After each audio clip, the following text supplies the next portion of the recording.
नीट 2026 पेपरफुटी प्रकरणात तपास सुरू असताना आणखी एकाला ताब्यात घेण्यात आलंय।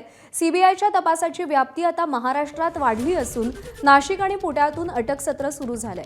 पुण्यातून ओमकार शिंगोटे या विद्यार्थ्याला अटक करण्यात आली आहे। ओमकार शिंगोटे हा पुण्यातील वाघोली भागातल्या एका महाविद्यालयात आयुर्वेदिक अभ्यासक्रमाचं शिक्षण घेत होता। ओमकार शिंगोटेला काल नगरमधून अटक करण्यात आली आहे आणि तो धनंजय लोखंडेचा चांगला मित्र असल्याचं कळतंय।